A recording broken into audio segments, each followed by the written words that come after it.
Olá pessoal, está começando aqui mais um Tributos e Direito, um espaço dedicado à conversa qualificada sobre o sistema tributário brasileiro. Aqui ao meu lado, Rogério Davi. E aí, Rogério, tudo bem? Bom dia, boa tarde, boa noite, senhoras e senhores. Bem-vindos, bem-vindas a uma nova edição do Tributos e Direito. Obrigado, Júlio. Hoje vamos falar bastante sobre um tema que você gosta, né? Agora você está na minoria. Estou na minoria hoje, é verdade, galera. Hoje aqui vai ser difícil para me defender aqui. Estou aqui com meu amigo Gabriel de Souza. Fala aí um pouco, dá um alô aí para a galera aí. Primeiramente, saúdo aqui os seus ouvintes, acompanhantes desse canal incrível aqui e agradeço o convite, Júlio e Rogério. Obrigado aí pela oportunidade de falar aqui com vocês. É um prazer estar aqui, vai ser um prazer falar de um tema que eu adoro e que eu trabalho há muitos anos. O Gabriel é procurador da Fazenda Nacional, meu amigo da Procuradoria, e ele é chefe da divisão de assuntos fiscais, é um especialista em execução fiscal. Então, hoje a gente vai ter aqui um debate muito intenso, uma conversa muito profunda aqui sobre execução fiscal, porque eu também atuei nessa divisão que o Gabriel chefia hoje, só que eu atuei na divisão velha, quando a execução fiscal era de papel ainda, né? Antigo. E Sem agora saudade nenhuma. O Gabriel estava me contando aqui nos bastidores a modernização que está aquele setor, né, Gabriel? É isso aí. Como é que você vê isso aí, a execução fiscal hoje? Não, então, eu vou começar falando que quando a gente trabalhava com os processos físicos, tinha vezes que a gente abria, saia aquela traça da tamanho de uma barata, né? Uma coisa horrorosa, assim, um processo. Eu peguei um processo na minha primeira lotação, que era de FGTS, tinha acho que 30 anos, e a dívida era de algo de R$200, quase que eu paguei do meu bolso para me livrar daquele processo, só pela alergia que ele estava me causando ali. Só pelo prejuízo que ele ia te dar, né? Pelo amor de Deus, vários volumes, a quantidade Era de amarrado dinheiro. com linha? Tinha um Barbante, nossa, e quando arrebentar aquela linha, a gente queria reformar. Então, eu tinha o hábito de reformar o processo. É isso, quando você tinha que furar de novo, ficar fura arrebentando. Gente, pensa no tanto de dinheiro que foi gasto para recuperar um crédito que, ao fim e ao cabo, não foi recuperado. De R$200, assim, é absurdo. Essa lógica era irracional. E aquela coisa, né? A eficiência, aquela definição, né? Que é o máximo de efetividade de resultado com o menor dispêndio de energia, né? E na verdade, a gente estava tendo o contrário. O Júlio lembra bem, a sensação que a gente tinha de enxugar gelo era desanimadora. Era desanimadora. Você trabalhava, peticionava, e vinha aquela carga de processos, você semanalmente recebia aquela pilha enorme e não via o resultado da tua atuação. Então, era irracional. Era ineficiente, além de irracional. Então, a gente realmente deu um salto de qualidade, Júlio, nesse modelo de execução fiscal antiga para essa virada de mesa e virada de mentalidade ali, mais ou menos 2015, 2016, na PGFN. Então, de lá até aqui, a gente teve diversos avanços incríveis, cara. E que avanços foram esses? Então, o primeiro deles é que, assim, acho que uma das coisas mais insanas que a gente pode fazer na vida é tentar resolver problemas que a gente não conhece. Se eu não tenho controle, se eu não tenho dimensão daquele problema que eu tenho, como é que eu vou trabalhar para solucioná-lo? Não tem como. E essa era a verdade dentro de casa. A gente, na Procuradoria, a gente tinha o trabalho do procurador da ponta ali, que fazia o trabalho de enxugar o gelo, pesquisava. Você lembra que a gente pesquisava bens individualmente nas execuções fiscais, cada execução fiscal? Não faz mais isso hoje, não? Graças a Deus, não. A gente evoluiu muito. Então não faz mais. Era algo irracional. A gente tinha manual de arquivamento. Era trabalho manual mesmo. Sim. Não é manufatura, né? Quase uma manufatura. Era um calhamaço de folhas, assim, com orientações de quando a gente poderia arquivar pelo artigo 40 da LEP. Me deu muita briga, cara. Não era uma coisa irracional. E a gente tinha que pesquisar desde sistemas para verificar ITR, se tinha alguma imóvel rural. Era uma coisa alucinada, sendo que nós tínhamos aquela base de dados ali. Ainda desorganizada, mas nós tínhamos. Então, o que aconteceu nesse primeiro momento? Organizamos a casa. Vamos conhecer o que a gente tem. Só que para organizar a casa, a gente tem também que parar de fazer aquela... Porque enquanto você está enxugando o gelo, apagando aquele incêndio, o gelo está ali derretendo, você está só enxugando, só se preocupando em enxugar. A gente precisou estancar aquele problema para só então entender a coisa. E aí, daí surgiu o RDCC, que é o Regime Diferenciado de Cobrança de Crédito. Verdade. Foi o que, 2016? 2016. Portaria 396 de 2016. Esse regime, que é o RDCC... Acho que está em vigor até hoje. Tá, né? Ele não está só em vigor, ele agora é a política de recuperação de crédito. A gente não tem como pensar mais a Procuradoria sem um regime diferenciado de cobrança de crédito. E vejam que não foi simples no começo. A gente enfrentou resistência, nossa, né? muita, porque o que consistiu esse primeiro momento do RDCC? Explica esse regime para a galera. Até para entenderem o problema que foi gerado nele, né? Eu já estou notando aqui, RDCC já RDCC, o RDCC, como é que ele começou? Ele começou de uma conversa, como as grandes ideias, né? De repente, se alguém surgiu, e aí existem alguns nomes que a gente historicamente ali reconhece, a própria Procuradora-Geral Annelise participou, ela era PGDAL na época, ela era a procuradora-chefe de toda a dívida da União em âmbito nacional, no órgão central. E ela, com Daniel Saboia, com o Rogério Campos atuando também na parte de defesa, mas teve toda uma Os linha procuradores ali de procuradores frente, que né? estavam no órgão central e falaram, acho que não faz sentido a gente continuar por aqui, vamos pensar na execução fiscal de forma diferente. Mas para isso vamos arrumar, e o que a gente faz agora? Vamos arquivar tudo. E vamos arquivar Nossa. tudo que for abaixo de De R$ 1 milhão. né? Isso foi na imprensa. É Procuradoria, renúncia. lembra? Bom, foi horrível. Teve denúncia ao TCU falando que a Procuradoria estava renunciando a crédito. Não tava, E aí né? as viúvas da indisponibilidade do crédito público, né, se me permitam fazer essa crítica nesse sentido, porque é aquela coisa, as pessoas morriam abraçadas ao crédito público porque ele é indisponível. Então a gente fala com aquele processo de R$200. R$ 200 de 1970 e a gente ficava ali, se afogando junto àquele processo. Nossa. Então a gente pegou, o FGTS veio um pouquinho depois da possibilidade de arquivamento, mas grosso modo, que a gente tinha outros casos também de baixo valor, aí no caso da Procuradoria até 20 mil a gente já tinha portarias que permitiam o arquivamento, a 75. Mas ainda assim era o valor baixo. Então a gente permitiu o arquivamento até R$ 1 milhão. Isso gerou uma crise que a PGFN precisou atuar junto ao TCU para defender a legitimidade da estratégia. Conseguimos provar, numericamente falando, que aquilo fazia sentido, que não era um devaneio, uma alucinação de quem estava ali no órgão central. Eficiência, tá buscando ali, né? A Porra, alocação de esforço. exatamente. Eu adoro a definição que atribuem a Einstein, mas a gente não sabe com certeza, que é aquela de insanidade, né? Que insanidade é pretender obter resultados diferentes fazendo sempre a mesma coisa. Então, é isso. Tentaram algo diferente que, ao fim e ao cabo, não só foi possível demonstrar a expectativa de que seria um sucesso, mas foi comprovado que foi um sucesso. A arrecadação da PGFN, ela alavancou de uma forma incrível. A gente tem a PGFN em números, ela mais do que dobrou a arrecadação em bilhões de reais. Então, é um retorno efetivo incrível. Mas tivemos essa resistência. E aí, esse foi o primeiro passo para arrumarmos a casa. E aí, dentro do órgão central, a gente começou a trabalhar para a gente conhecer o nosso acervo, classificá-lo como com maior potencial de recuperação, menor potencial, potencial médio ali para a gente atuar e estabelecer ali um mapeamento daqueles devedores que seriam mais interessantes de atuar. Institucionalmente estratégicos, tá? Eu não gosto de tratar divisões como estratégicas, porque uma divisão só pode atuar onde ela atua, se a outra divisão atuar naquilo que é necessário também. Então é um trabalho em rede, uma atuação conjunta e que por mais que a gente fale que a divisão de grandes devedores ou a de investigação seja estratégica para a Procuradoria, ela só funciona se as outras divisões estiverem também igualmente atuando. Então, mas dentro da estratégia, da visão estratégica da Procuradoria, nós tínhamos que conhecer qual era o nosso devedor, onde a gente ia atuar e investir nossos esforços. E aí, para isso, a gente fez isso. Aí foram algumas etapas do RDCC que acho que não vem ao caso aqui enumerá-las, mas grosso modo, R$1 milhão a gente arquivou. Depois que a gente conseguiu classificar em rating, a gente abriu mão do R$1 milhão e arquivou independentemente do valor. Que era uma coisa que os bancos já faziam, né? Classificação do crédito, né? Rating, né? É isso. É uma visão prática e comercial. É uma visão aprovada pela OCDE, entendeu? É uma visão que ela está antenada com a melhor prática de recuperação do crédito. Então é isso. Aí depois, nesse segundo momento, uma vez conhecendo o nosso devedor, o nosso cliente ali, que a gente busca, né, a recuperação patrimonial, a gente pôde falar, olha, nesses caras aqui, então, rating classificação D, que era classificado como irrecuperável, não, esse aqui não vamos envidar esforço agora, vamos pensar agora rate A e B. Vamos manter ativos só o que a gente já classificou como A e B, de potencial de recuperação. E aí, para isso, essa foi a segunda etapa do RDCC. E a partir dali, a gente foi avançando, evoluindo, no meio do caminho vieram outros institutos, e a gente mudou um pouquinho do rating para outra dimensão, que é uma análise da capacidade efetiva de pagamento.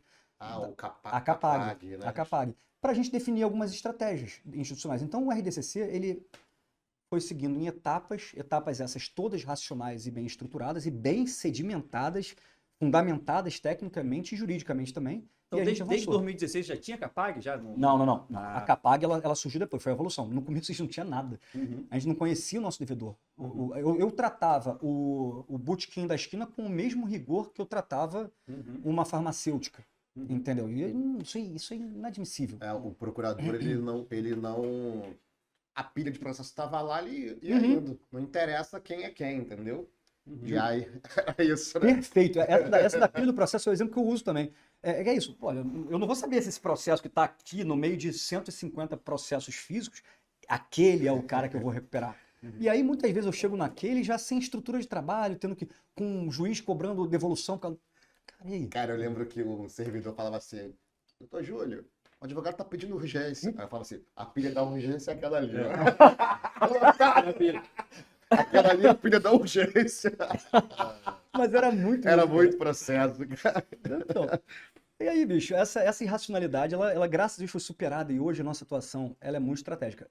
Eu não sei se vocês querem aproveitar para perguntar alguma coisa, porque tem um ponto que eu acho fundamental, é que na linha do RDCC, a gente evoluiu para uma coisa que é muito interessante, que é abolir o diligenciamento patrimonial individual.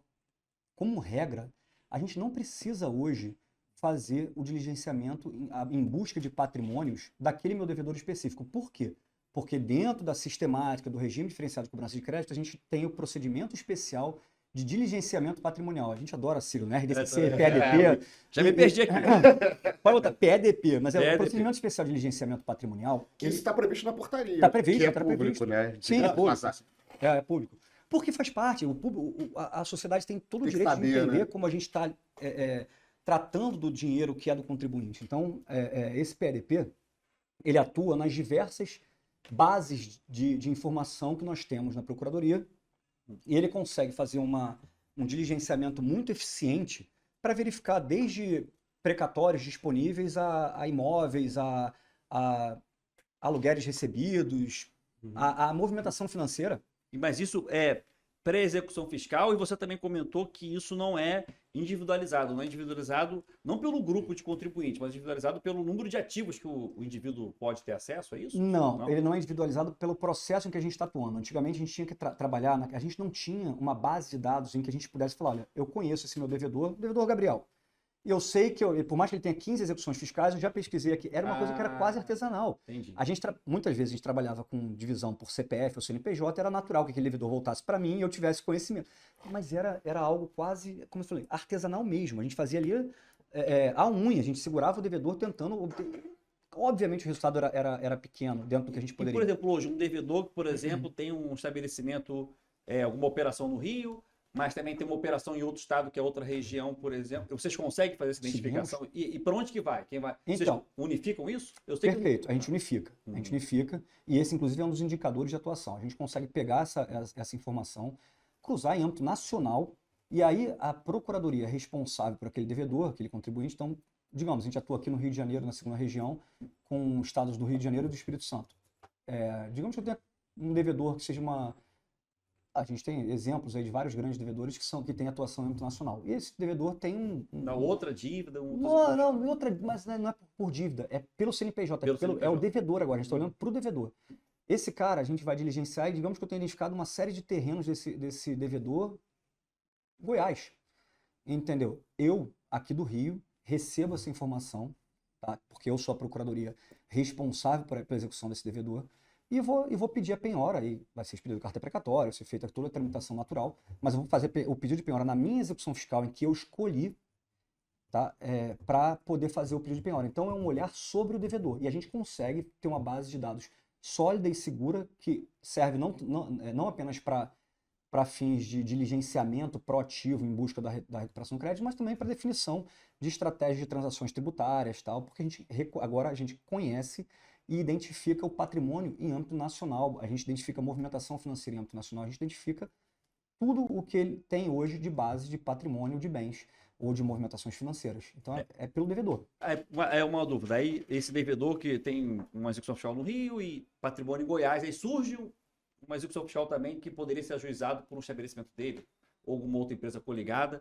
No Rio Grande do Sul, atrai a competência, por exemplo, para você que está aqui no Rio? Via de regra a gente costuma atrair, a gente tem grupos que são multiterritoriais, mas via de regra a gente tem uma procuradoria que é responsável pelo CNPJ principal. Em caráter nacional, que fica mais concentrado. Mas a gente tem casos em que são grupos, e aí você tem situações em que você tem procuradorias. Tem casos de grupos de educação, tal, que tem atuação em âmbito nacional, e a gente atua uma parte no Rio da execução, outra parte na quarta região no Sul, então isso pode acontecer. Mas aí qual é o grande pulo do gato? É que a gente aqui, a atuação, ela é em rede. A atuação da PGFN, ela não é uma atuação dissociada, independente, Isolada, né, um do outro, né? de maneira Essa alguma. atuação em rede é que eu acho que virou a chave da Virou PFN, né? muito. Essa atuação em rede, ela é estratégica porque ela atua não só em âmbito de execução, mas no âmbito das ações anti-exacionais da defesa. A gente tem a estratégia, ela é global. Uhum. E aí, digamos que um devedor tenha, do grupo econômico, a gente tem ali, uma das empresas a gente executa aqui no Rio, então tem dezenas de execuções fiscais aqui no Rio, outras no Sul, tá? Quando a gente recebe o indicador patrimonial, ele vai estar, a princípio, vinculado a um dos grupos. Eu identifiquei que o grupo é formado por A, B, C e D, eu identifiquei que o D tem um patrimônio X, tá? Quando eu analisar, receber esse indicador, a gente recebe institucionalmente, tem um sistema de controle, a gente recebe esse indicador e aí o procurador ou procuradora que estejam no núcleo especializado de atuação proativa, ele vai pegar, vai analisar as execuções fiscais que esse devedor tem ali e vai definir a melhor estratégia de atuação. Digamos que esse mesmo patrimônio tenha sido trabalhado no Sul e aí já tenha sido demonstrado que foi transferido a terceiro de boa-fé e já tenha sido reconhecido embaixo do terceiro, que a gente não vai pedir aqui. Porque isso vai estar registrado no nosso sistema. Uhum. Então, a atuação, a informação, ela permite uma atuação bem estruturada e estratégica, onde a melhor execução fiscal ou as melhores execuções fiscais serão aquelas que vão receber o peticionamento proativo. Então, a gente, inclusive, mudou essa chave também, né, Júlio? Antigamente, a gente era muito reativo. Rogério, a gente recebia, então quem nos pautava era o judiciário. Qual a execução que a gente ia atuar? Eu vou atuar naquela que o judiciário me intimou. Só que muitas vezes aquela execução era um valor que não me interessava tanto, ele devia milhões em outra que estava arquivada pelo 40, mas veio aquela ali. E aí eu tinha que pedir naquela, não. A partir do momento que a gente arquivou tudo e falou, não, calma, a gente sabe o que a gente está fazendo. Espera aqui, segura aqui rapidinho que a gente já vai trazer lá de volta. Se eu tenho 15 execuções e elas no total são 40 milhões, mas eu descobri um imóvel de 1 milhão. Adianta eu pedir a penhora em tudo quanto é execução? Não, pô. São 15 execuções, 40 milhões no total, o imóvel não vai garantir isso. Eu vou eleger aquela que é melhor, às vezes eu tenho uma execução de 5 milhões ali, vou peticionar nela e vou manter as outras arquivadas. Eu evito um fluxo de processo né? à toa ali, eu deixo eles arquivados e só vem aquilo que volta. Só quero saber do que pode dar certo, né? Que é maravilhoso. Não adianta eu perder meu tempo com bobagem. Uhum. Então essas viradas foram muito interessantes. Isso trouxe... Porque existe uma crítica à execução fiscal de que ela é ineficiente. Você concorda com isso? Hoje não. Hoje não. Hoje não. Mudou. A chave mudou, né? A chave mudou muito. Porque eu ouço muito isso ainda. Embora a Ângela, que veio aqui, a procuradora do município, guardou, assim, rasgou elogios à PFN, É o PGM, dizendo que a Procuradoria da Fazenda hoje é a referência em termos de cobrança também, de grandes devedores, inclusive. Então, existe esse mito, então, da ineficiência da execução fiscal. Então, aí a gente precisa separar, né? Porque, na verdade, a gente tem a execução fiscal da União e a gente tem a execução fiscal dos outros entes federativos. E a gente tem um país de dimensões continentais que a gente tem municípios que não tem a menor estrutura, não tem PGM. A gente não pode tomar a PGM do Rio como referencial de trabalho. Eles fazem um trabalho ótimo, mas... e ainda assim, elas têm a Procuradoria da Fazenda como paradigma e como alvo, né? Como objetivo de encontrar. Eu tenho colegas de procuradoria também que são da Rio Grande do Sul, não sei se Rio Grande do Sul do Paraná, e que também estavam desenvolvendo um programa de transação inspirados na PGFN. Então, eu entendo. Só que não dá para a gente comparar a estrutura que a PGFN tem com a estrutura das execuções fiscais de estados e municípios, e principalmente de municípios pequenos. Então, a execução fiscal ainda é ineficiente em grande escala, em enorme escala. Conselhos, a gente tem, dentro dessa taxa de congestionamento de execuções fiscais, a gente não tem só execuções fiscais da União, a gente tem de conselhos e de municípios que muitas vezes o valor é abaixo de 10 mil reais. Só que já foi feito, e você lembra disso, porque foi o que fundamentou nossa portaria ou resolução 75.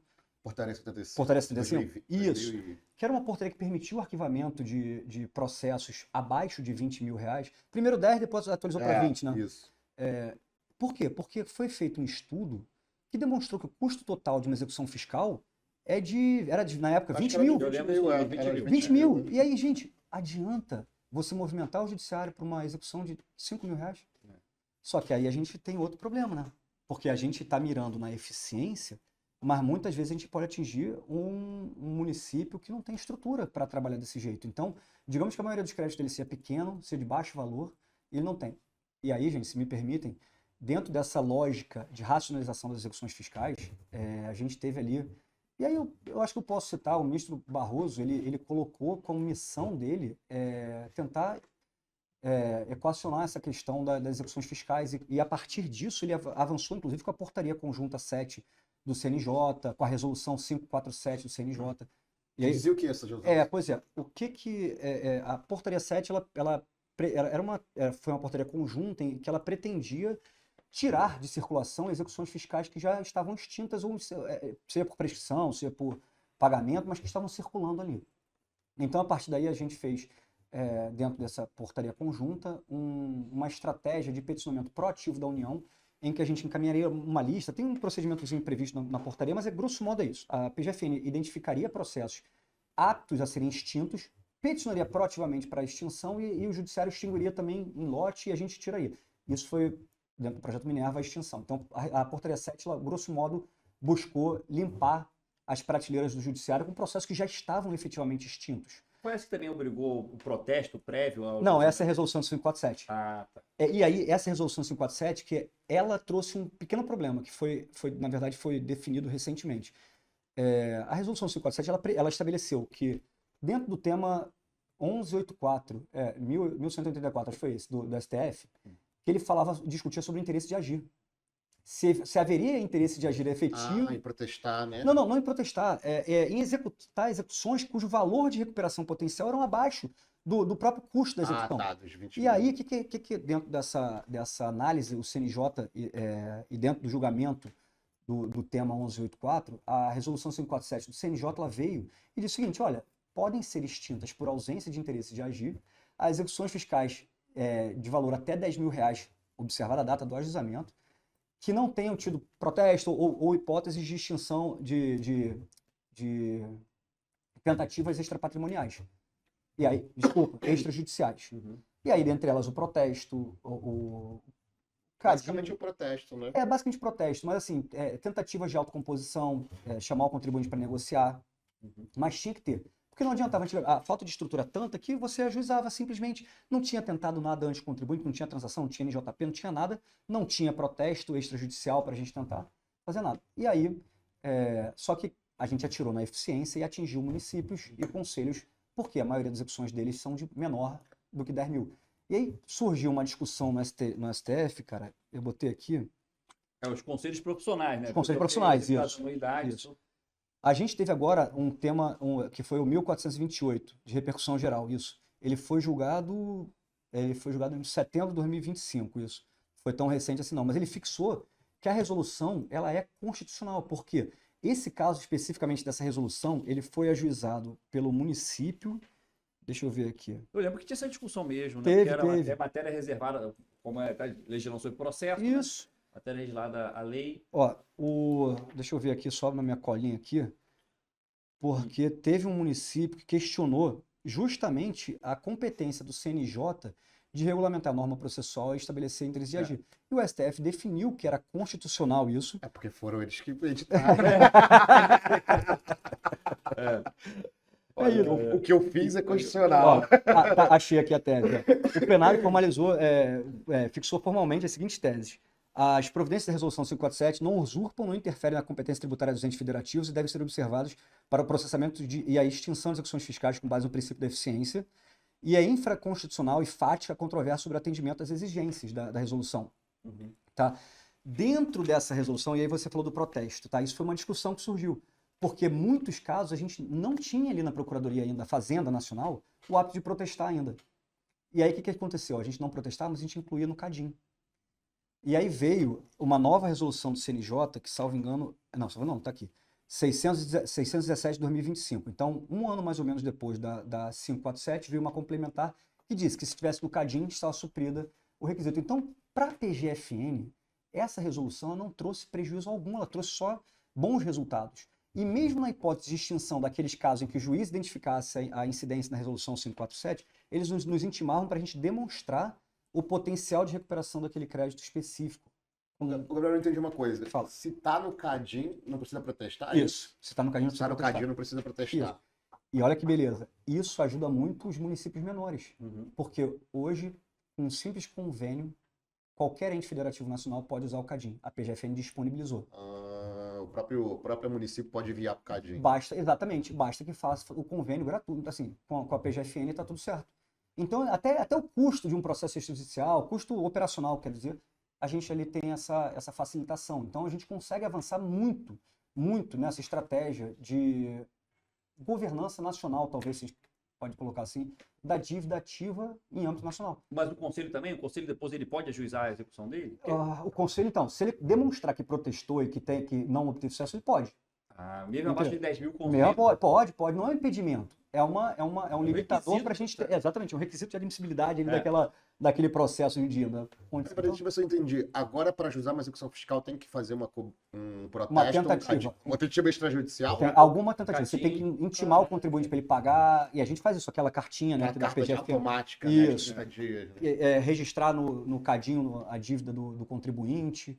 Então tem que ser feito, isso é obrigatório. Sem isso, você não consegue hoje ter a tramitação de uma execução fiscal. Só que a PGFN, institucionalmente mesmo, já demonstrou que isso acontece, então, no nosso caso, a gente não precisa nem fazer muita coisa. A gente já demonstra, isso já vem na nossa inicial bem destacadinho, já tem lá os anexos que a gente aponta, tanto a ocorrência de protesto quanto a fase que está. E o CADIM, por ser nacional, ele já é automático também, uma vez inscrito, a gente já está fazendo bem. Então, no caso da PGFN, não foi um problema, mas nos municípios eles tiveram que enfrentar aí, e nos conselhos, uma fase de adaptação. Agora, Gabriel, olha só o efeito colateral, que não tem a ver com a PGFN, mas tem a ver com a advocacia tributária, né? Um contribuinte, de repente, ele descobriu um protesto, né? De uma dívida de ICMS, que tá a ver com a PGFN, né? Em Brasília. Ele, Rogério, que estranho, cara. Eu não tenho nada a ver com Brasília, eu não tenho venda não presencial nem nada. Vai descobrir o que houve. Aí fomos pesquisar, a gente viu que o estado de Brasília, o Distrito Federal, né, se sentiu legitimado a cobrar o ICMS, porque ele entendeu que foi uma operação de venda não presencial. Na venda não presencial, no e-commerce, o ICMS é devido para o destinatário. Por quê? Porque o carro estava aqui, no estado do Rio, parou nesse lugar, o contribuinte que faz conserto de rede de oficina, essa coisa toda, né? Depois eu vou contar a curiosidade no final, né? E aí ele foi trocar o pneu do carro. É igual você, Júlio, imagina, você está viajando com o seu carro lá em Praça da Catarina, você vai trocar o pneu, vai me dar seu endereço para emitir a nota. Aí você coloca Rio, cidade tal, Rio de Janeiro. Certamente deve ter cruzado o DANF, não sei o que aconteceu, viram que era, estabelecimento no Rio. Nota fiscal emitida por um contribuinte aqui, né, no Distrito Federal, venda não presencial, o ICMS era devido aqui. Aí eu falei, não, vou lá para explicar né, fiz tipo um PRDI, né, porque não existia isso, né, mas fiz tipo um pedido de revisão de dívida escrita, para falar, olha, vamos baixar esse protesto porque não tem nada a ver, né, o carro tava aqui de férias, o carro não estava de férias, estava a missão aqui no Rio.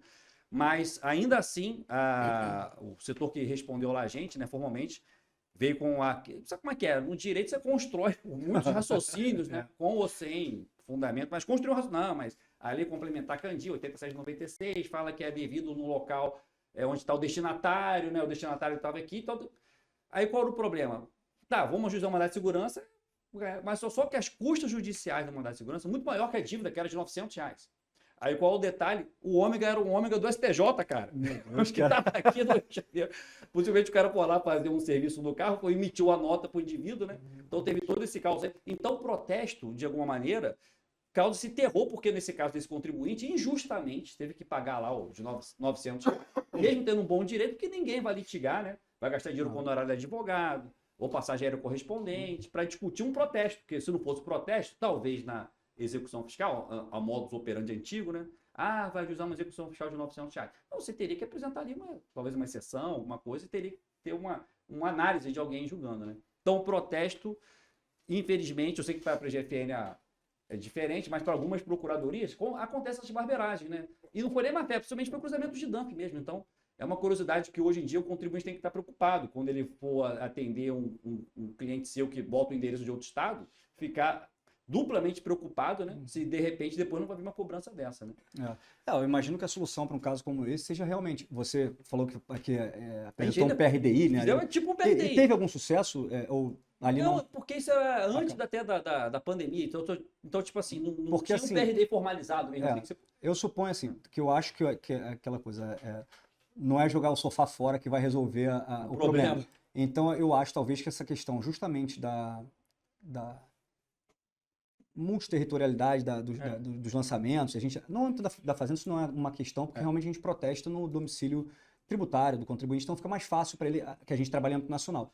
Mas eu imagino sim que isso seja um grande problema e a solução talvez tenha que passar por sistemas nacionalizados que permitam hoje. E a gente está avançando, os cartórios de RG, por exemplo, já trabalham já dentro de uma dinâmica de consulta nacional, então a gente está cada vez mais avançando. Então os cartórios de protesto, quando você consegue cancelar aquela dívida, porque bem ou mal ele vai pagar aquela dívida ou ele e se pagar realmente, aí vai ter que pagar as custas de baixa do protesto. Tem que pagar os emolumentos. Os emolumentos, mas se ele cancelar por ser indevida, via de regra, isso acontece com a gente, o cancelamento é gratuito porque foi um protesto indevido. Então eu acho que o caminho para isso é a gente avançar em sistemas que sejam nacionalizados e que permitam consultas e cada vez mais integrados. E sendo bem sincero, eu acho que a gente está avançando para isso, tá? A reforma tributária que é isso, Exatamente, né? A ela competência definiu. compartilhada, de informações. É isso. Porque quando pinta o protesto, bate no rating de crédito do sujeito, né?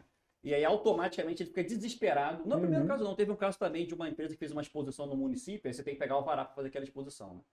O município, em vez de baixar a inscrição dela, ficou 5 anos, né, ali cobrando, e ela só fez uma exposição no ano, é um evento todo ano. Quando chegou no 5º ano, quando você vai para o protesto de título. Aí quando bate o protesto, o contribuinte fica desesperado, porque seu rating bate, o seu fornecedor às vezes até suspende a linha de crédito, né? Talvez notar o tabelião, porque na lei do protesto de título, né, ela tem uma figura do contra-protesto, né? Porque quando você tem uma dívida mesmo assim, fundada num título privado, você é notificado para pagar em 72 horas ou apresentar as razões, ou comprovar o pagamento, ou apresentar as razões pelas quais você não vai fazer o pagamento. Mas isso na dívida tributária não acontece, porque o tabelião não vai fazer aquela... Não devolve o título, né? Na iniciativa privada ele devolve. Se ele pega... Pô, isso aqui é uma duplicata falsa, o cara não apresentou o boletim de ocorrência, eu não vou levar esse protesto, por exemplo, né? Então ele devolve o protesto. O tabelião pode fazer isso. Pode. E no caso da União, é ainda mais difícil que seja uma solução da União, dos entes federativos, porque tem as presunções, né? Então, como é que o tabelionato vai ignorar as presunções de certeza, liquidez, exigibilidade ou veracidade? E na PFN é automático, É automático. né? A gente assim, já já encaminha. protesta e já vai no coisa, né? Isso. O Gabriel, você estava falando aqui nos bastidores eu queria saber mais sobre isso, e o pessoal também acha importante isso, porque é um instrumento também de eficiência da execução fiscal, né, do que a gente estava falando aqui. Esse sistema Comprei. Explica esse sistema Comprei pra gente aí. O que é o sistema Comprei? Que eu demorei a entender, mas você estava me explicando depois. O Comprei... Você deu outra... Pra mim era leilão. Não é isso não. Não, então, o Comprei grosso modo, assim, é um marketplace para venda de ativos obtidos, nesse caso, por penhora judicial. Só que nesse primeiro momento em que o Comprei está funcionando, ele é limitado a bens imóveis. Tá? A gente não trabalha com outro tipo de bens. Então, é um marketplace de âmbito nacional, de abrangência nacional, que a gente permite que aquele bem que foi penhorado seja disponibilizado à venda direta. Não tem asta pública? Não é bem asta pública. A asta pública ela tem a característica de ser feita por um leiloeiro nomeado pelo juízo naquele processo, com data designada para realização do leilão. No Comprei a dinâmica é diferente. Isso. No Comprei a dinâmica é diferente. É uma dinâmica de venda pela melhor oferta, mas é uma dinâmica de venda. Então, antes do leilão judicial? Não tem nem o leilão, é no lugar do leilão judicial. A gente substituiu o leilão judicial, ou tentamos substituir o leilão judicial pelo Comprei. Eu digo tentamos porque existem juízos que ainda têm resistência a deferir a inclusão no Comprei, mas a gente tem obtido resultados e ganhos muito expressivos no Comprei. E aí, uma coisa que eu falo que me deixa muito feliz com o Comprei é o seguinte: a gente antes não tinha tanta governança nacional, entra naquele conceito de conhecer o nosso devedor e conhecer a nossa arrecadação também.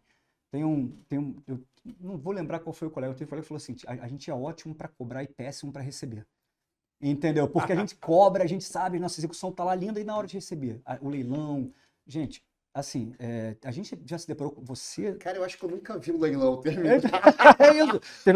A execução fiscal terminar, nunca vi. É isso. Assim, e os leilões, um leilão, né? Por mais absurdo que possa parecer, eles eram acompanhados em processos administrativos, onde o procurador acompanhava a guia de pagamento nos autos e registrava ali. Pensa na dificuldade de você gerir um acervo desse. Impossível.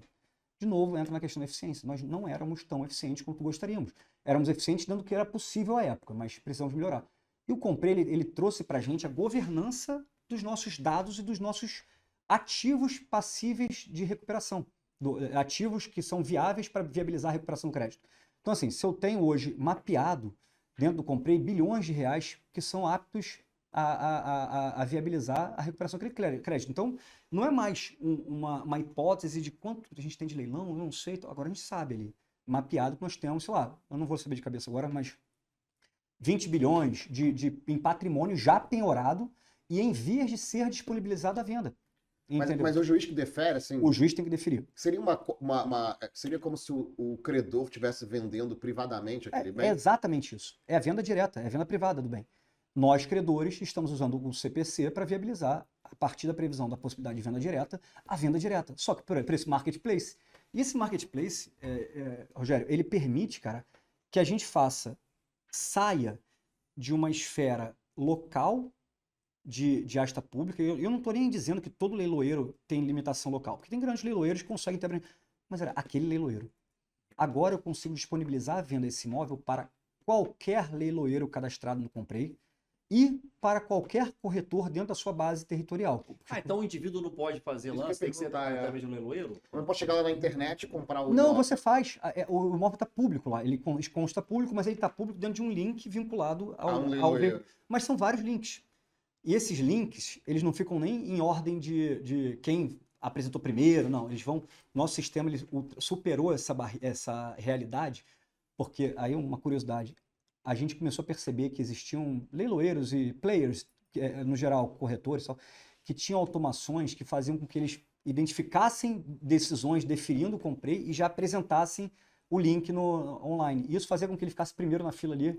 E aí, quando o cidadão vai olhar o Comprei e via aquela lá, ele clicava no primeiro link, por que não no segundo? E aí o nosso sistema superou isso. Hoje em dia, cada hora que o cidadão for entrar no site do Comprei, mudou o link. Então a gente não favorece ninguém. E isso é extremamente republicano. Democrático, né? Sei lá. Demais. A gente democratizou o potencial de venda, porque agora qualquer leiloeiro cadastrado pode, qualquer corretor no seu estado pode, e qualquer cidadão em âmbito nacional tem alcance. Porque não adianta só ele poder potencialmente. Claro que qualquer cidadão poderia antes entrar no leilão, mas qual era o alcance daquela proposta de venda? Na verdade, agora é um portal nacional. Exatamente. Então, hoje a pessoa, o comprador, o investidor em imóveis, o comprador, o próprio cidadão, que entra ali, ele vai ter uma plataforma extremamente democrática, bem organizada e com as informações que estão disponíveis nos autos. E com um resultado de extrema eficiência. A gente arrecada, se aquele bem for vendido, né, não arrematado, mas vendido pelo melhor preço, aquele valor vai ser, ou poderia ser pago por DARF, né? Ou, a princípio, a gente tem optado agora por DJE, Depósito Judicial nos autos, porque, principalmente quando existem discussões sobre créditos preferenciais, né? A gente tem situações dessas, né? Um trabalhista que já penhorou e tal, então a gente deposita. Até mesmo o município, isso aqui tem IPTU aí. Essa questão do município é interessantíssima, cara. Mas a gente vai ter que ficar horas. Não, Gabriel, isso eu te perguntar, porque o leilão público tem aquela garantia que as dívidas se subrogam no preço, e continua. próprio terreno. Mesmo no Comprei. Não, então, aí é que tá. As próprias terrenos, elas também subrogam. A diferença é que existe uma expectativa de crédito, mas assim, o imóvel leiloado ou vendido pelo Comprei, ele vai seguir a mesma regra. Lembra que o STJ ele fixou que a regra é a do edital. Se o juiz fixar no edital de leilão que tem dívida de condomínio e essas vão permanecer, vale a regra do edital. Agora, sim, a regra, grosso modo, se subroga, e essa é a regra geral que a gente aplica também no Comprei. E aí, se a gente for entrar na discussão no município, vai ser pano para manga, mas eu adoro, porque a gente tem lá a DPF 357, né, a Arguição de Cumprimento Fundamental 357, que o STF definiu a questão da preferência. Vocês lembram que acho que disse que não tem preferência, né? Exatamente, não tem. Até então, declarou não recepcionado o artigo 28, eu acho, da LF.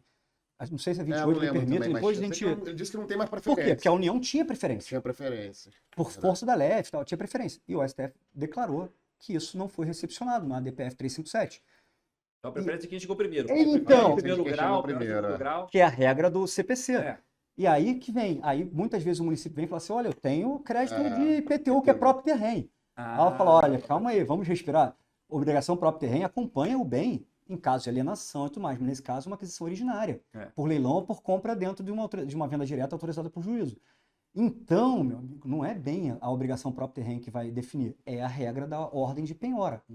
A exceção disso é casos de insolvência, falimentares, que aí você vai ter um concurso em igualdade de condições dos credores e vai ter uma distribuição proporcional. Então, o concurso universal, ele atrai uma divisão proporcional, mas no processo de execução fiscal, é quem chegar primeiro. Só que será que isso está dentro do espírito da 357? Será que era isso que o STF queria? Fazer uma corrida ao ouro?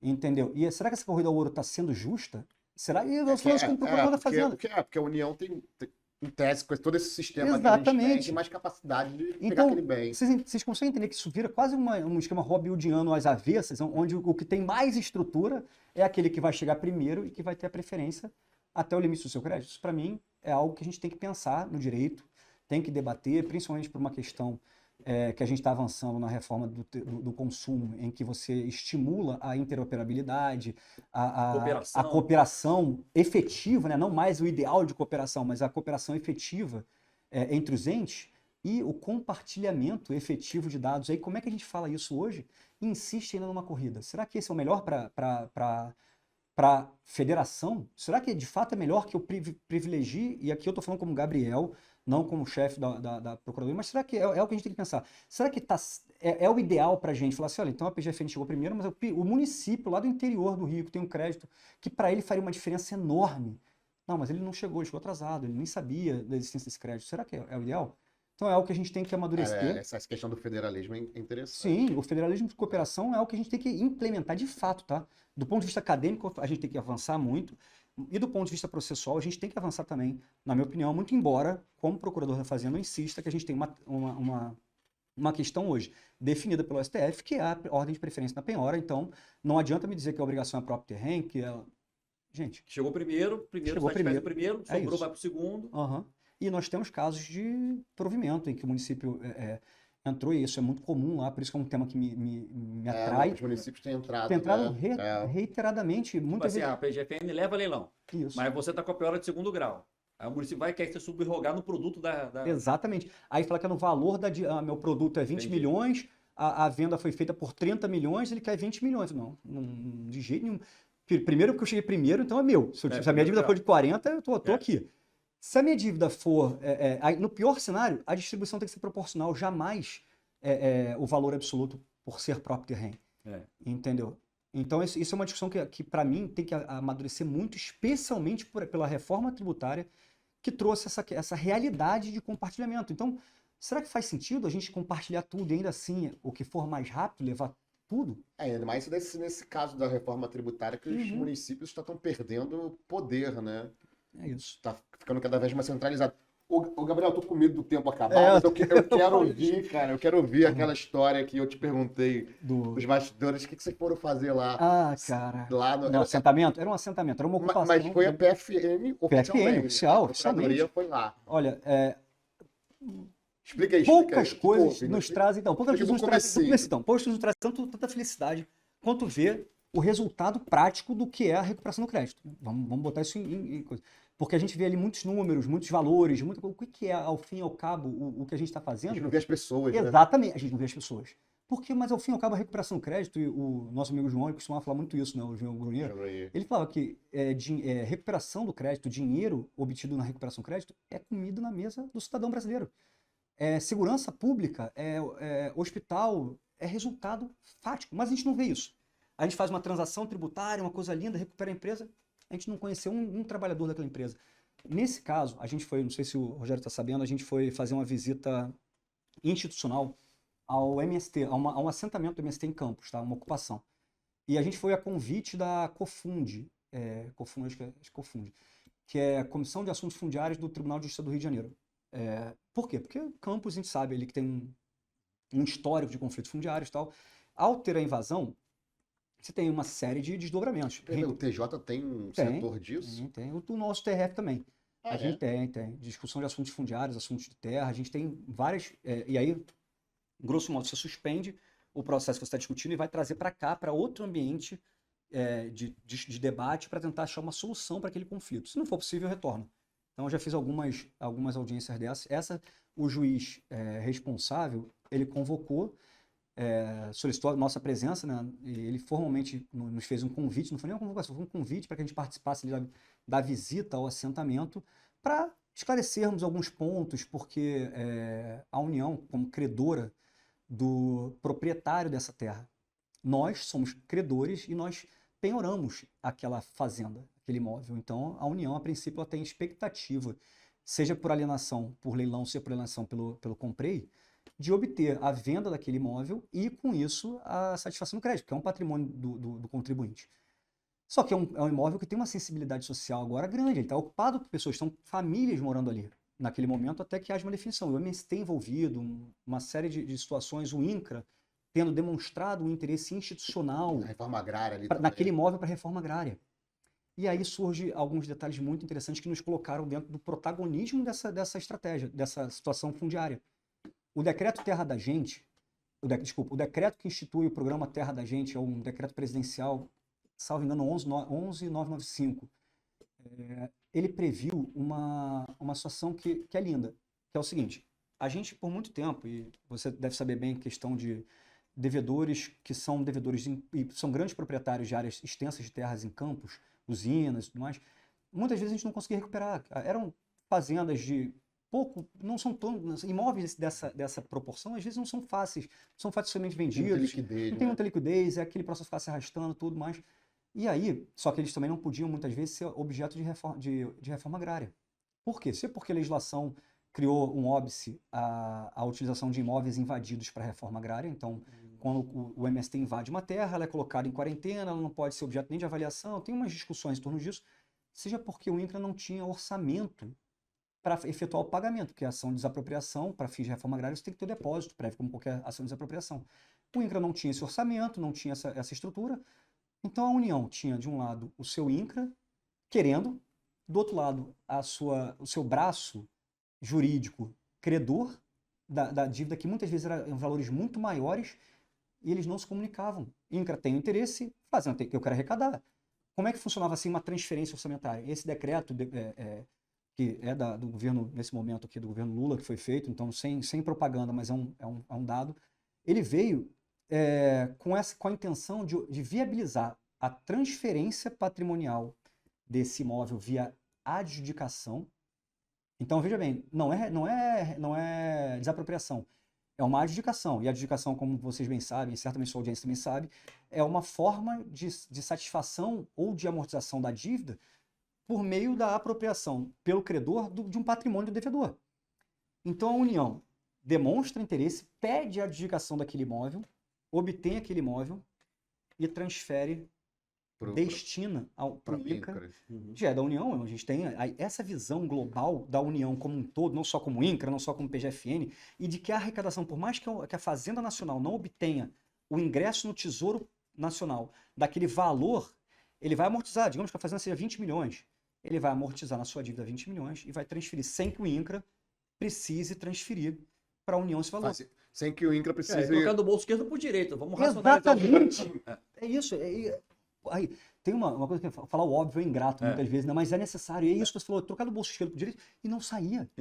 Não saía. Eu tenho, e eu tenho registrado, mensagens do INCRA de 2010, 2011, falando que tem interesse em algumas fazendas lá e que a coisa não andava. A partir do decreto Terra da Gente, a coisa começou a andar. O decreto que instituiu o programa. Então, o que eu fui fazer lá? A gente... Qual o seu objetivo? Não é esse objetivo, não, velho. Eu tô curioso, porque assim, o que a PFN vai pisar lá? Pois é, o que a gente vai fazer? Se eu posso adjudicar aquele bem, e se o INCRA já disse que quer e o INCRA está envolvido, a gente tem um caminho para dar uma solução para essa... reforma agrária, né? Para dar para a reforma agrária. Inteiro, né? Então, olha só, eu como PGFN, representando a União, eu posso trazer esse patrimônio, viabilizar e beneficiar aquelas famílias de forma absolutamente legítima, legal, viabilizando a recuperação efetiva e trazendo um resultado para aquele conflito fundiário. Então, a própria reintegração de posse se perde porque não é mais do proprietário. Ela veio para a União. Então, vejam como é que a PGFN se viu num protagonismo dentro realmente de um espaço principal ali de uma solução fundiária.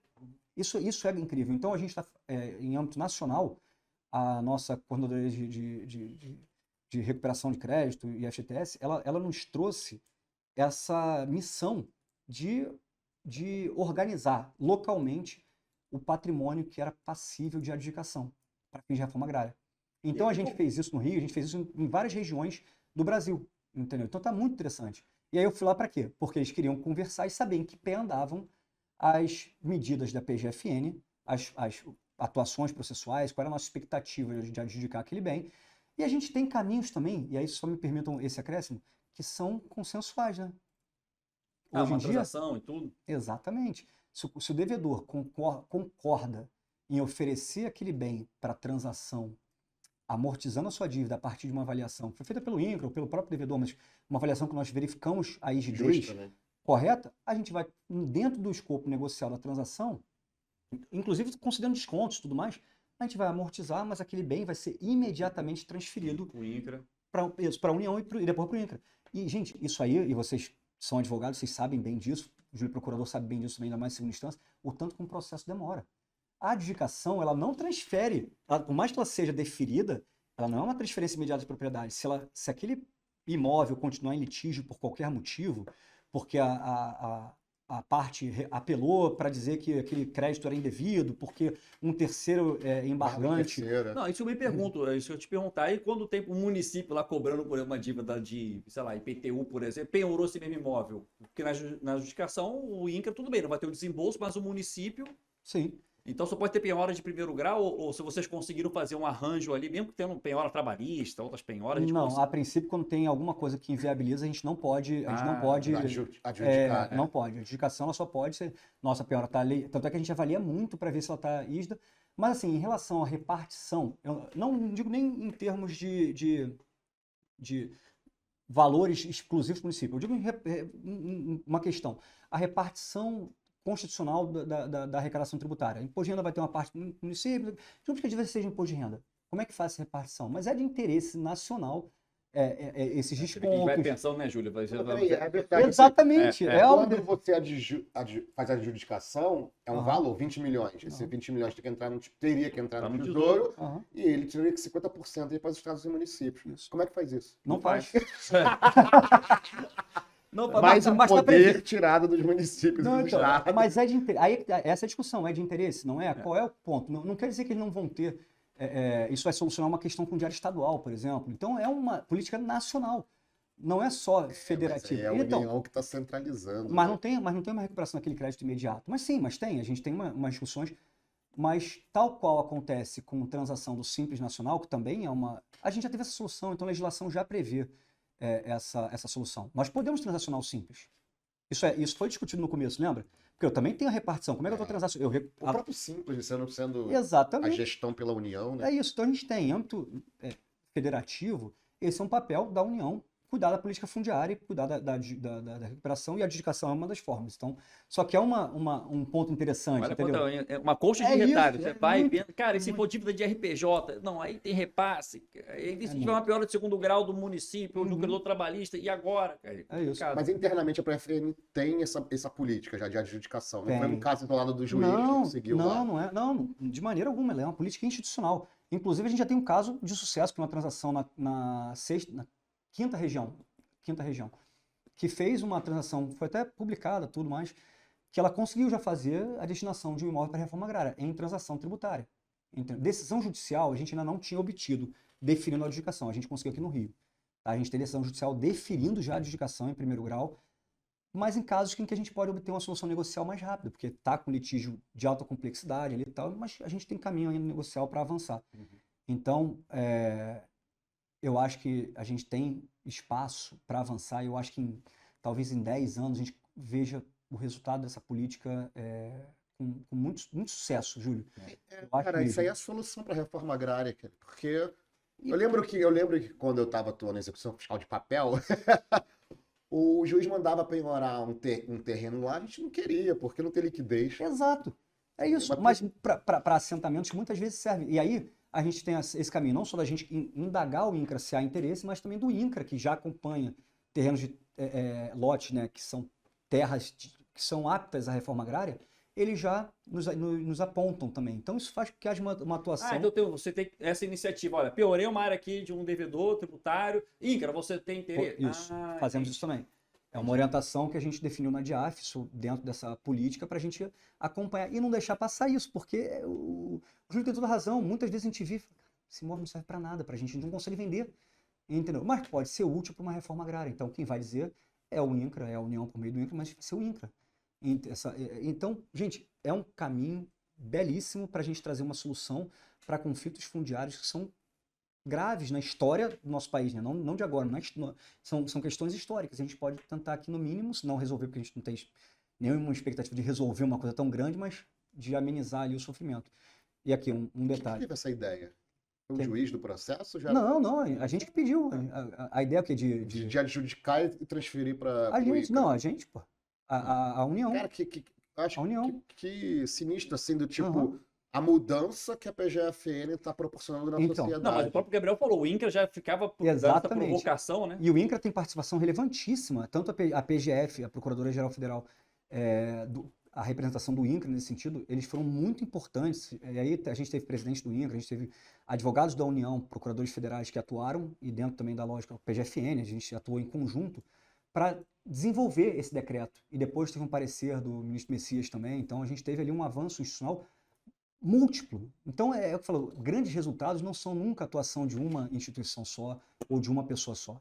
E esse é um resultado a muitas e muitas mãos e há muitos, muitos anos.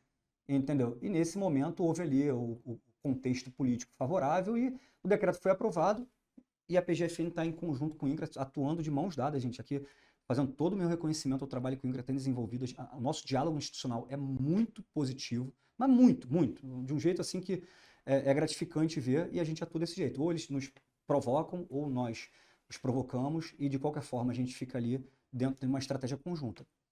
Um detalhe, e aí eu acho importante fazer, é que, gente, a gente precisa deixar muito claro que isso não é desapropriação. E por que eu estou falando isso? Porque para aqueles que não estão acostumados com o procedimento, que é um procedimento novo de adjudicação, parece que a gente vai resolver imediatamente. Só que, como eu falei no começo, a adjudicação ela é uma via de satisfação do crédito. Crédito esse que pode ser impugnado até as últimas instâncias. E a gente sabe que a demora judicial, isso é natural, até do taxa de congestionamento que a gente apontou, e que assim, a gente tem que, às vezes, diminuir as expectativas de resolução rápida daquilo. Por isso que as soluções consensuais são muito estimuladas e eu sou um entusiasta da transação tributária como a joia da coroa hoje da PGFN. Eu acho interessante, assim, quando a gente pensa em Procuradoria da Fazenda Nacional, a gente pensa numa relação institucional com a Receita Federal. E agora a Procuradoria está com essa relação institucional com o INCRA, reforma agrária, né, que não... Você pensa um estudante em direito tributário, nem passa pela cabeça dele essa relação entre PFN e reforma agrária. Pode fazer uma pergunta num teste lá de acadêmico, né? Mesmo, Qual é a uma relação? prova de concurso. Qual é a relação Você que assistiu o Tributo Científico já sabe a próxima questão que o Júlio vai aplicar nos alunos. Não, e é uma questão interessantíssima, porque tem que qual é a conhecer. relação da Ó, Procuradoria? isso vai envolver direito financeiro, transferência decreto orçamentária, lá, o decreto, exatamente, o próprio parecer institucional, mas assim, isso é uma coisa muito interessante porque é uma forma de satisfação que sempre existiu ali na LEF, no CPC, a adjudicação, né? E a gente não usava. Júlio, quando é que você viu uma adjudicação na Procuradoria da Fazenda? Nunca fiz, cara. Então, Não, mas eu quando lembro que aconteceu, também- deu problema, né? Eu lembro lá em... não tem como adjudicar, não tem onde botar Não, o... mas vai fazer o que com aquele Eu imóvel? lembro lá em São Paulo, isso em 2007, 2008, o procurador-chefe, ele estava contando essa história que ele resolveu adjudicar o estoque da loja de calçados. Filho, ia dar sapato pra tudo que procurou. Aí ele falou assim, não, ele não queria pagar, mandei adjudicar. E aí, mandei um caminhão lá pegar. Agora fez o quê com os sapatos, né? Rapaz, pensa na Essa foi coragem. legal, essa foi legal. A gente fala assim, a Era o coragem, chefe, né? a coragem ou a inconsequência, né? Elas estão caminhando juntas. Porque eu digo assim, tem que ser muito doido para fazer um negócio desse, tem que ser muito corajoso. Porque assim, não tinha regulamentação. E não você tinha acabou nada. com a loja, né? Você faliu a loja, né? E é o dele que tá na reta. Você Porque tem que as lojas, elas ofereciam estoque como garantia Aham. e embargavam, né? Pô, Não, se eu soubesse, eu tinha pego um monte de cueca box. Eu peguei uma Dessas indústria fábricas têxtil aí. ofereceu para piorar várias cuecas.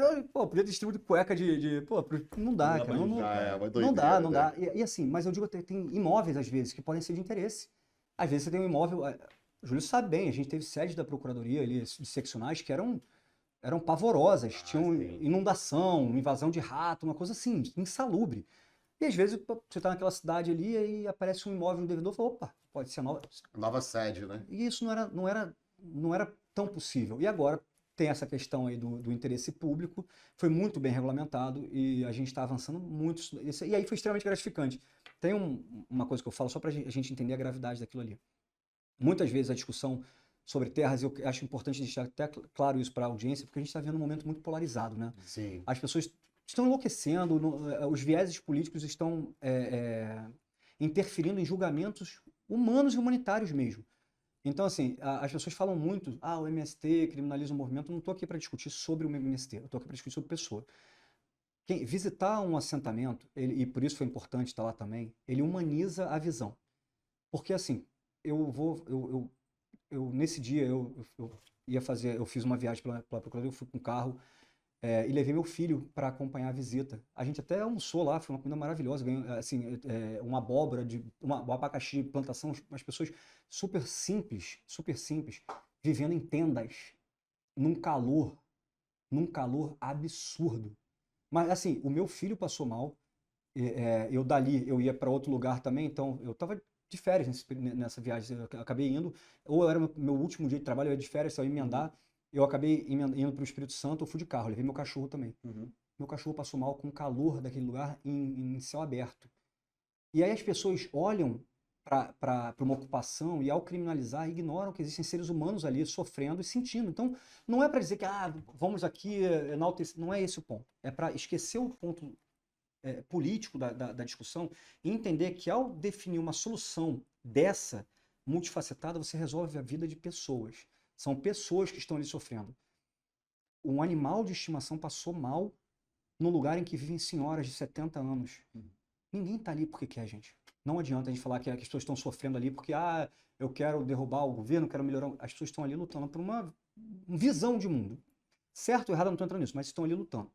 E a gente ignorar que é um problema real e que gera mortes, inclusive, porque no conflito fundiário, a gente tem morte. É terra. Não, mas essa visão da Procuradoria de pegar adjudicar terras atende todo mundo. Atende o devedor, resolvi, não consegui vender aquele imóvel mesmo, paguei minha dívida.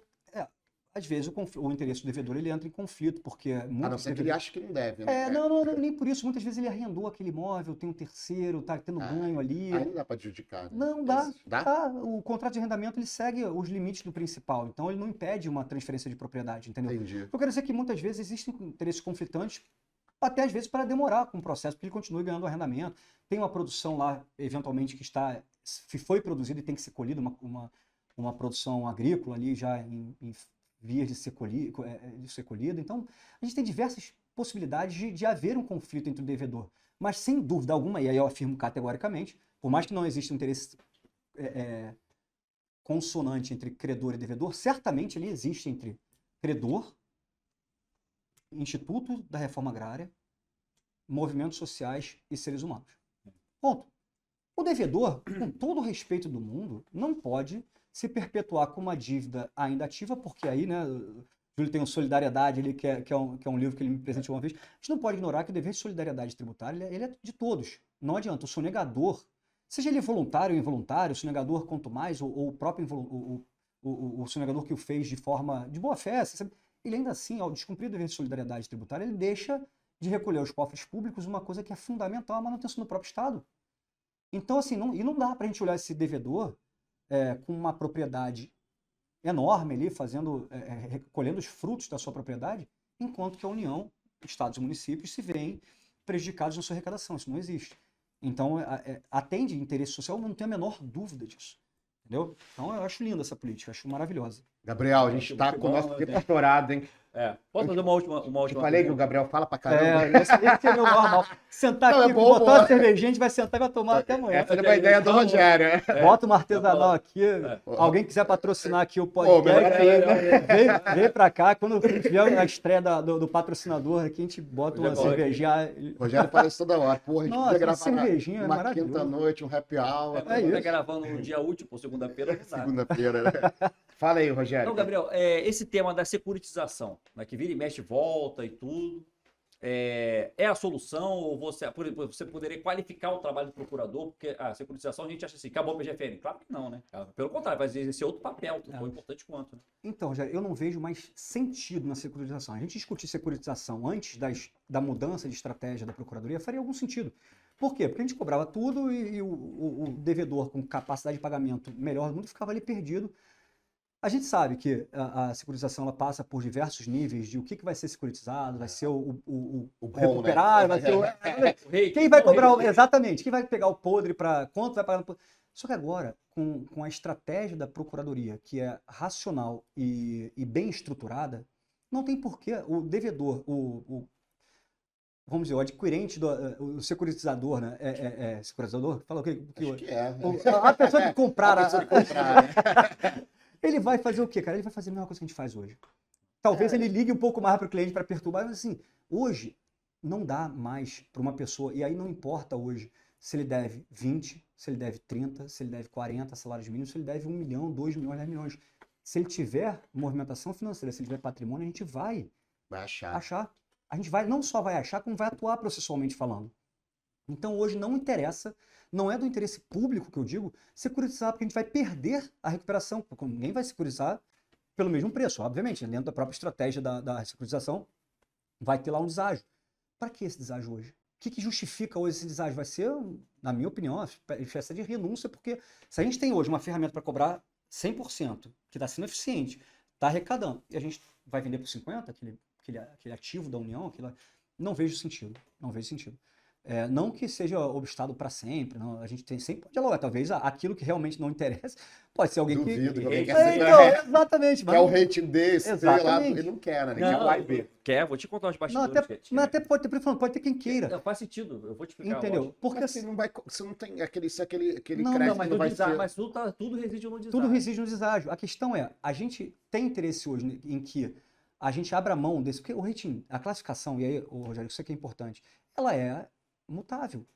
Ela vai variando conforme. Se eu não identifiquei uma movimentação financeira elevada, se eu não tive... sem contar que a classificação, muitas vezes, ela vem dentro de uma capacidade de pagamento, dentro da relação dívida e patrimônio. Isso classifica a CAPAG dele. Só que a gente tem demandas patrimoniais que não são necessariamente vinculadas à CAPAG. A gente... são os indicadores patrimoniais que ativam o posicionamento proativo da União. Então, assim, eu identifiquei um imóvel. Digamos que esse imóvel seja de 100 mil reais num devedor de 1 bilhão. A CAPAG desse cara vai ceder. Não tem a menor dúvida disso, porque a relação patrimônio conhecido com recuperação mostra que ele é irrecuperável. Mas eu recupero aquele 100 mil viável. Então, a securitização seria, na minha opinião, quase como um reconhecimento de que a gente não está atuando, mas a gente está atuando. Então, e a gente está atuando, a gente está acompanhando. A gente não tem uma CAPAG ou uma demanda que foi criada ou não foi criada em determinado momento estanque no tempo. A gente está sempre renovando. E a gente está correndo. E a gente está investigando. Às vezes você tem um cara que hoje está classificado com D, que não é bem rate mais, por isso falando, mudou, tá? Mas uma capacidade de pagamento D, um potencial pequeno. Só que a gente identificou que existe uma trilha de investigação fiscal ali. Uma fraude estruturada para a gente pegar para cima, formar um grupo econômico. Então, assim, qual seria o critério para ser securitizado? Entendeu qual é a questão? Então, a gente hoje não tem. A gente está monitorando os devedores, a gente está recuperando. Eu, honestamente falando, não vejo como atendendo o interesse nacional, o interesse federativo, a securitização da dívida da União. Aí eu realmente não posso falar por conta que explicar Estado e municípios, porque aí vai depender. Eu já vi situações de sucesso, mas só para dar esse ponto aqui, porque na minha opinião, a gente está fazendo a custo de operação natural, sem perda, sem deságio, entendeu? Uhum. Mas você tem... Tá bom? Não, tá ótimo. Pô, Gabriel, queria te agradecer por você ter vindo aqui, cara. Eu já tinha te convidado lá em Brasília, né? Não, foi um prazer. A tua agenda aí tá cada vez mais difícil, né? Grande. Até o prestígio para o Tributos e Direitos, ter o chefe da divisão de assuntos fiscais da Procuradoria. Muito obrigado pela sua presença. Obrigado, Rogério. Gabriel. Já está convidadíssimo aqui para participar novamente. Pô, a gente tem aqui, eu falei, se quiserem discutir depois a 357, a DPF, tem a questão dos avanços. A gente nem falou da questão da falência, né? De agora, exatamente. dessa quebra de paradigma. Então, tem que ter um episódio 2. A gente não falou da Vai ter que ter um falência, episódio 2. a gente não falou do projeto de lei de execução fiscal. Sim, Gabriel, olha só, pro próximo, parte 1, parte 2. Se tiver a parte 2, tem questão da uso da inteligência artificial na estratégia. A gente tem a parte do projeto de lei de nova lei de execução fiscal, que é ali. A gente tem questão da arbitragem tributária, que está sendo discutida. A gente tem a própria transação tributária como elemento ali. A gente tem questão de forma de trabalho das divisões de grandes devedores, como é que a gente está atuando. A gente tem a discussão dos devedores contumazes. Gente, o que não falta é pano para manga. E aí, sim, eu falo demais, eu não tenho... Eu gosto de uma resenha, cara. É bom que o tempo voa, cara. Foi um prazer, mas de verdade, muito obrigado mesmo. Eu falo aqui de coração, foi um prazer estar aqui. Eu admiro o Júlio demais de hoje, foi um prazer conhecer também. Então, muito obrigado mesmo. Isso aí, pessoal. Estamos encerrando aqui mais um Tributos e Direito. Não esquece de seguir, de acompanhar, de compartilhar. E forte abraço e até a próxima.